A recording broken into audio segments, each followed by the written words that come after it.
What's up, guys? Dustin McDangles back here with another video, and welcome back to the franchise mode series here with the Pittsburgh Penguins with Rick rebuilding. In today's episode, we're going to be getting into the rest of the month of January and hopefully get all the way up until the All-Star Olympic break is our goal here today. So we've got quite a few games. We've got to get past the Washington Capitals, which I think we'll be able to do so. That's only going to be technically 6 games, so we'll be able to get through that here today, and then we'll reassess where the team is at that point. Hopefully, we can hit the 30 win mark in today's episode, but if you guys are new to the channel, be sure to hit that subscribe button.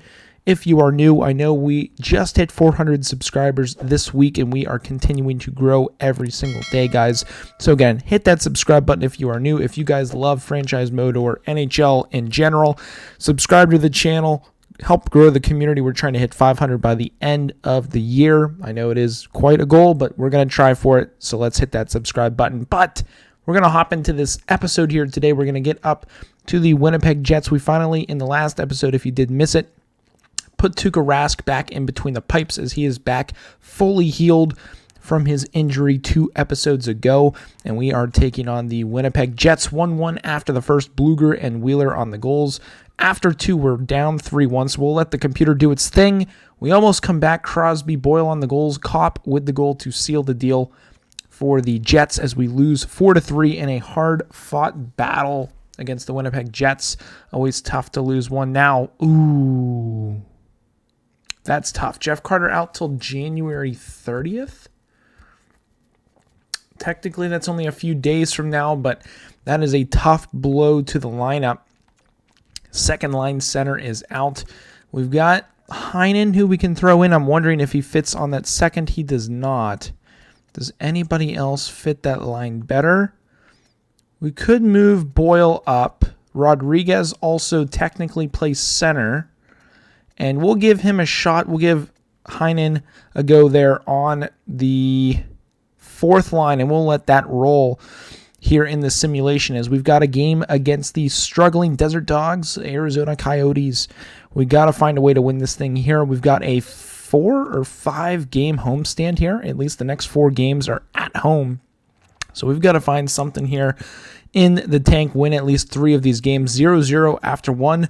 After 2, it is still 0-0. So we're going to hop into this game and hopefully come out on top. So let's hop into it.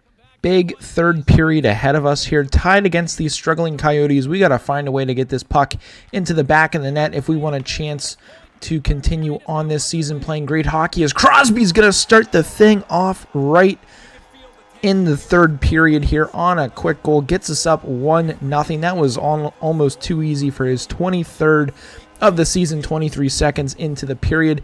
Quick little D-to-D right up to Crosby. We just hold it, wait for the goalie to come across, and we slot that into the back of the net pretty easily here. We find ourselves up 1-0 here right at the start of the third period.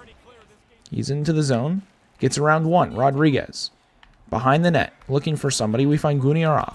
We're going to find Demers from the point, tipped in front. Rodriguez on the doorstep, unable to connect as puck is nicely deflected. Oh, I saw the back door there for Guniarov. We just couldn't get it going there. As Fisher, we got to make the change as well. Galchenyuk, former Pittsburgh Penguin, former almost everything in the league, if you can think about it, as Teddy Bluger is going to find Hosang with speed wide. Josh Hosang trying to get past the defenseman Gostisbehere, but unable to do so as Kapanen put him into the boards. Galchenyuk trying to get by 1. Moreno steals that away. Off to the races is Hosang, trying to find Kapanen, but that is given away. Galchenyuk gets by 1. One-timer shot on the play, but Rask is up for the task. Makes the save, and we're back off to the races with Hosang. Hosang's just going to rip that on target, and the goaltender deflects that out of play. Looking to get something going. Goaltender's pulled, so we got to be ready for it. Crosby able to get that thing out, and Timmins offsides on the play.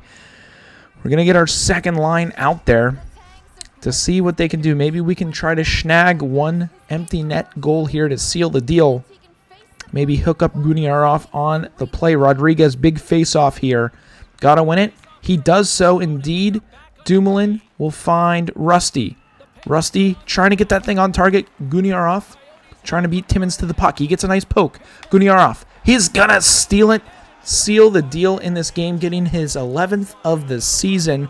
And that's just some hard-nosed, solid effort hockey right there by Guniarov, getting the poke, beating the defender to the puck, and sealing the deal here. 2-0 on the day. Game's freezing. We're going to head back to the simulation page and go up against the Seattle Kraken in the next game. Solid win in the last game against the struggling Coyotes as the Islanders trying to pull away with points in the division. We are now going up against the struggling Seattle Kraken as Carter is technically back from injury, but we're going to let him get fully healed up before we get him into a game. I think he'll be back for the Kings matchup here in a couple of days, but we've got a game here against the Kraken. Find yourselves down 1-0 against Seattle. Yanni Gourde on the goal. 1-1 after 2. We're going to slow sim. I didn't mean to hop into that. I don't know if we exit out. Will it end the game? I honestly don't know how that works. It does not, but we're going to slow sim the third period. Being outshot by the Kraken, which is interesting to see. Here we go. Simulation. Outshot. We're kind of bringing it back a little bit. We need to get some more shots on target as so far so good here in the third. Nothing going. Possibly, I don't want to give the commentator's curse on this, but we could be going to overtime as we will definitely play this here against the Kraken. So let's hop into it and see if our overtime magic can stick up like it did in the last episode. Overtime period here against the Seattle Kraken at home. We've got our top dogs out there. Crosby, Malkin, Letang. We lose the opening draw. Ooh, that's a bad way to start things. Wow. Crosby on a lucky no trip call. Larson down Main Street is going to be stopped by Rask, and we somehow survive as Crosby off to the races, trying to get past Yanni Gourde. He throws a nice little shoulder into Crosby as Larson off to the races. Malkin, what's going on with him? Yanni Gourde, once again, he's been pretty dangerous this overtime session, but Malkin with a sort of breakaway here. We're going to find Letang backdoor, and we're going to steal this thing after being under crazy pressure that entire overtime. Malkin gets a nice little break. We feed Letang backdoor, and he ends this thing in overtime. 2-1 victory on home ice. Again, the game is glitching. NHL 22 needs to figure it out. But hey, we'll head back to the home screen, back to the simulation, and that's another win for the Penguins. So next game up, it is a back-to-back here. We've got a game here against the Detroit Red Wings as we are keeping pace with the Islanders for the division and the Rangers right behind us. We got to keep our winning ways. That was our 30th win of this season. We got to keep it up. Crosby, 58 points so far. First period of action, we're down 2-0 against the Red Wings. Second period gone by, Rodriguez on Nedeljkovic. We're going to quick sim period 3. Crosby able to get one more, but unable to come back as we lose to the Red Wings 3-2 in regulation. Tough one there, but we're going to simulate. Ooh. Okay, well, I was just about to say we're going to simulate up and then edit our lines, but Brian Rust is now out of the lineup, which is tough to see. So we'll move Rodriguez to the wing. We'll bring our boy Carter back into the lineup. And he's still technically injured. That's not quite what we wanted. We'll move Hosang up to the second line. We'll give him some action there as we got to find the right... Ooh, +5 on the power play if we get Guniarov in there. And then we'll throw Carter on power play number 2. Throw him at center.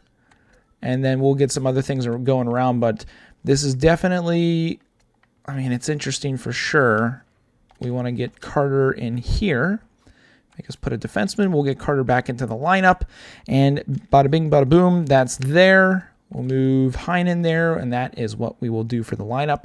But again, losing Rust only till February, which isn't too bad. So we've got some more home games here. Kings and the Capitals here to end off this episode. The Kings just at 500, 20-20-8. They're 1-8-1 their last 10, so they're really struggling right now as we find ourselves up 2-0 after the first. Carter gets a goal against his former team. 5-2, holy smokes, what a big period that was. Guniarov, Crosby, and Kapanen.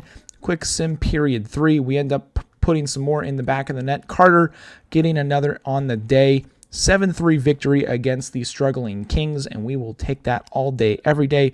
5-5 in our last 10. And we've got a big game here to end off the episode against the Washington Capitals. Brian Rust is available, but we will let him heal up as Crosby's got 61 and 50. We'll see where he stands after this as we go up against the Capitals. After this game, we will also take a look at full breakdown on points for both AHL and NHL.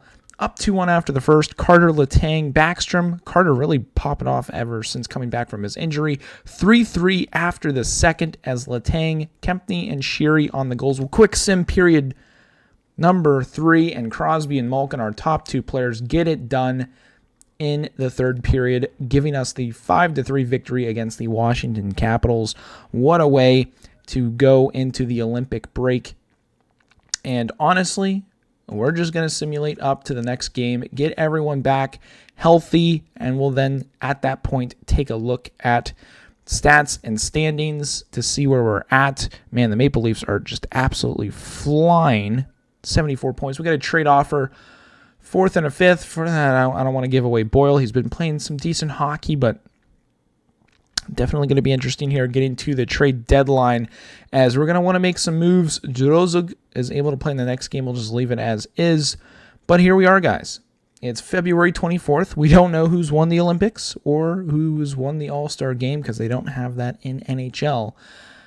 But, man, oh, man, I'm really happy with how the team has been performing. We're going to throw Rust back into the lineup.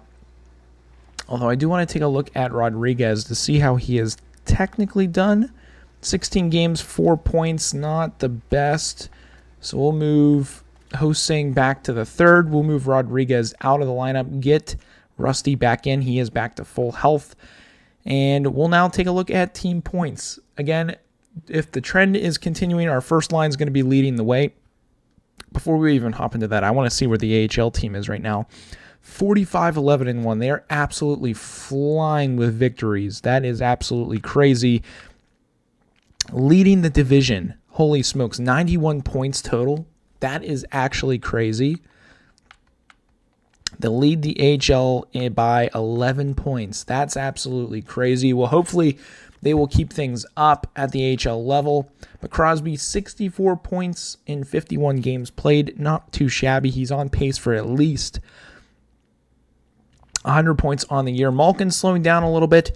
He's now 56. Letang up to third. Guniarov, he's playing some great hockey. 12 and 21 and 50. Let's see how he's done with Pittsburgh.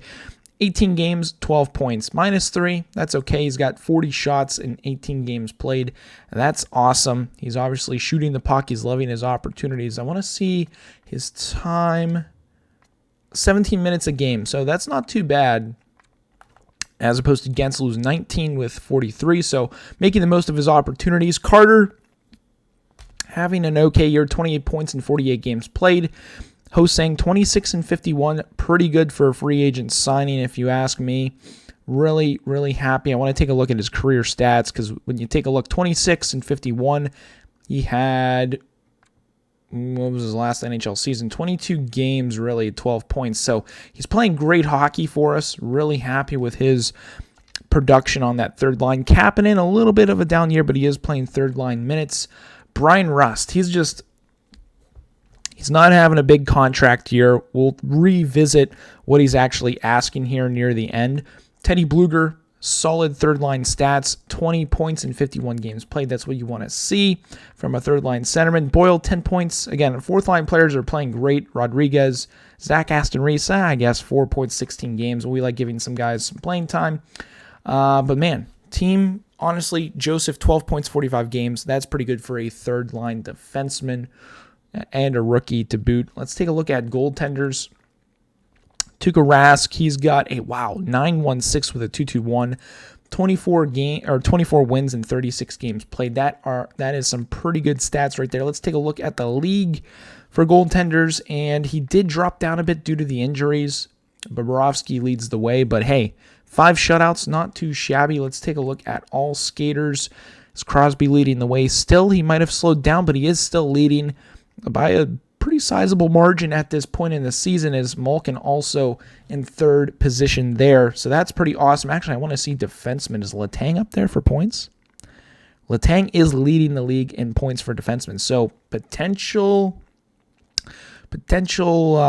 trophy winner right here, which would be awesome. I don't know why I'm drawing a blank on the actual trophy at this point, but that is awesome stuff. The Norris Trophy, now that I remember. So that is good there. Good stats for the team so far. And I mean, without those stats, we're not going to be doing so well, as we are in a battle here for the division. I mean, you got 4 teams there, all with 60 some odd points, battling it out. Second wild card's at 60, so it's going to be a battle to make the playoffs. Leafs still leading the league with 74 points. That's insane. 35 wins out of 50 played. I mean, we're not too far behind, 32 wins, so we just have to keep it up, keep our winning ways going. And I do want to take one more quick look here at contracts to see if Rust is up to date here. We've got $4 million this year. We've got, I don't know how much, why is it not showing the cap for next year? But Guniarov is up for contract next year. He does want $8 million for 2 years, so that's going to be interesting. Rusty, what's he want? Okay, so his price tag is coming down, which I am really happy about, because the people who we have to sign next, actually, do we have to sign Rask? Did we only sign him 1 year? We did. Oh, that's a bummer. Tuukka's going to want $7 million. Oh, God. What's Casey DeSmith want? Does he want to? Okay, he doesn't want too much, and he's at 125 right now. I mean, it's not terrible for a backup goalie. Let's see if he'll take that for 1 year. Offer that, and let's just knock out our backup goalie for signing him. Honestly, I want to give Guniarov the contract now, because if he keeps performing, he's probably going to want a bigger ticket. As Demers wants $3 million, I don't think I want to give that to him. We can always find a better winger on the market. $2 million for Aston Reese. We don't want to do that, and he doesn't want to re-sign either. Neither does Boyle. Boyle wants 1.5. He's not. Again, that's somebody who we could definitely let go. Heinen. Ooh, wow, that's a really nice price tag right there. And we will actually offer him 1.4 for 3. That's a really good deal for a 79 overall, 26-year-old player. We will take that all day. Joseph, what does he want? His contract's up. He wants a solid deal as well, which I'm honestly. Let's just give him a mil for 3 years. I mean, that would be a solid deal. He's only going to develop. He's top 4 medium potential. Rodriguez, again, he wants 1 mil as well. That's really nice. For all these depth players, we could even get him for. Could we get him for 4 years? Let's just do 3, because that would be solid for 3 years. I mean, that's nice. Chad Ruhwedel, he also wants to re-sign. He wants 1.2. I don't feel comfortable giving him that. But in the next episode, we will definitely look to see about signing Guniarov. And then from that point, we'll see if we can work in Rask. We'll also have to consider upcoming free agents. That's another thing to consider. But I think as of right now, the team, we're going to be getting some good bargain deals from depth players, which I'm really happy about. I think at this point, near the end of the season, we'll see about these 3 guys, Boyle, Aston Reese, and Demers. Really, it'd be sad to see Demers go. He is 33, though. I'm not too worried about letting him go, maybe finding a younger defenseman next offseason. But, I mean, that's the way the cookie crumbles. It is a business. We got to make moves, and, that is what it is. But let's take a look here at the draft class here in February. Let's see how the scouts are looking. We still have that Jem Lambert, which is quite interesting. We're probably not going to be able to get him. Couple guys we haven't yet fully scouted. Joakim, he's one of the players that we are definitely on our watch list. Maychuk, another top player, but this Curtis guy, he's got the X factor. 2-way forward, elite medium 2-bar. I'm curious, can we can scout him, and I would like, we already have potential in comparison. Let's do strengths and weaknesses on him. Tom Wilson, I'm really excited to see what this kid's going to bring to the table. 2 years out, but he does have the X factor. Duke Curtis, very cool name. He is expected to go semi-high in the draft, so we'll have to do our best to trade up and snag him as this Tristan Lemieux, two-way defenseman, elite medium potential. Again, I'm going to get strengths and weaknesses on him as well to see what we could possibly get. I think those two guys would be steals in the draft. We might have to trade up to get this guy because he's also a first-round player. But we'll have to see later in the draft or if there are going to be other guys like this Bradley kid. Ooh, who's this? Liam Arnsbury. AHL top 6 forward. That's quite interesting with an X factor on him. 5 years out. I don't know if I like that. Let's just get strengths and weaknesses on him to see if he goes up in ranking. But this Bradley kid, quite interesting. Brad Marchand, left winger. He is 6'2", so that's another potential player there. As we're just going to go through and see if there are any other X factors this far down. This Mikhail Brelin, another. We've got a goaltender here. Again, quite interesting. 4 years out. We can't scout him, but again, another potential type player we could try to bring in as this Sokolov, Alexander Sokolov, left defenseman. He's got an X factor ability on him, and we're going to do strengths and weaknesses on this guy to see if we can get some more scouting on him. 5 years out, so will be interesting to see if we do take him. He's a third-round player that we can try to snag up. But hey, that's going to be it for today's episode, guys. If you did enjoy, be sure to drop a thumbs up on this video. I will see you guys in the next one. I hope you have a good weekend, and as always, stay dusty.